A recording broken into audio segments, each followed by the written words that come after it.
Selamat datang di berita hari ini. Kita akan membahas topik penting tentang sejarah perkembangan regulasi dan kode etik jurnalisme di Indonesia dan dunia, serta peran penting regulasi dan kode etik dalam menjaga kualitas jurnalisme. Dalam beberapa dekade terakhir, jurnalisme telah mengalami perubahan signifikan baik di Indonesia maupun secara global. Mari kita simak informasi berikut. Sejarah perkembangan regulasi dan kode etik jurnalisme. Sejarah perkembangan regulasi dan kode etik jurnalisme dimulai pada abad ke-20 ketika media massa mulai memiliki pengaruh yang besar terhadap masyarakat. Di tingkat global, kode etik pertama kali disusun pada tahun 1923 oleh American Society of Newspaper Editors yang menekankan prinsip-prinsip seperti akurasi, independensi, dan tanggung jawab. Di Indonesia, perkembangan regulasi dimulai setelah kemerdekaan, namun baru pada era reformasi tahun 1999. Kebebasan pers mulai diakui secara penuh melalui Undang-Undang Nomor 40 Tahun 1999 tentang pers. Berita selanjutnya, Undang-Undang Pers dan Kode Etik Jurnalistik. Undang-Undang Nomor 40 Tahun 1999 tentang pers adalah tonggak penting dalam regulasi jurnalisme di Indonesia. Undang-undang ini memberikan kebebasan kepada pers, tetapi tetap menekankan tanggung jawab jurnalis untuk menyajikan berita yang akurat, berimbang, dan tidak memihak.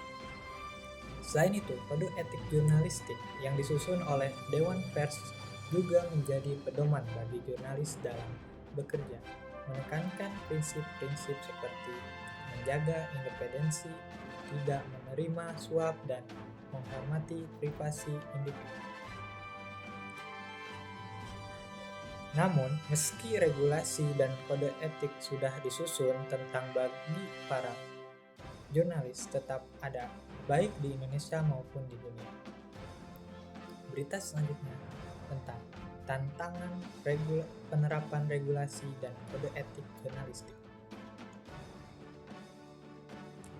Tantangan yang dihadapi jurnalis dalam menerapkan regulasi dan kode etik cukup kompleks. Di Indonesia, salah satu tantangan terbesar adalah munculnya berita hoax dan tekanan politik terhadap media. Menurut data dari Aliansi Jurnalis Independen, banyak media yang terpengaruh oleh kepentingan politik, sehingga independensi jurnalis terkadang sulit dipertahankan.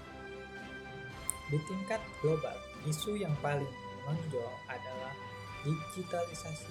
Dalam era digital ini, penyebaran informasi yang sangat cepat membuat jurnalis seringkali dihadapkan pada dilema antara kecepatan dan akurasi, seperti yang terjadi pada banyak kasus berita palsu dapat dengan mudah menyebar di media sosial, merusak kepercayaan publik terhadap jurnalis yang bertanggung jawab.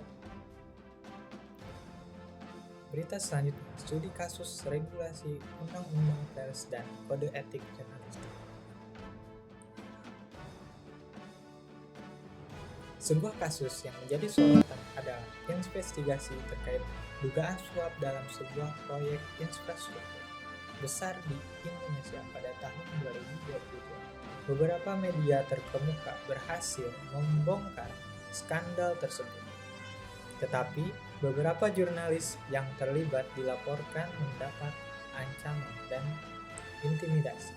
Dalam kasus ini, UU Pers menjadi pelindung utama bagi mereka dan Dewan Pers memastikan bahwa media yang bersangkutan tetap beroperasi dengan integritas sesuai kode etik jurnalistik.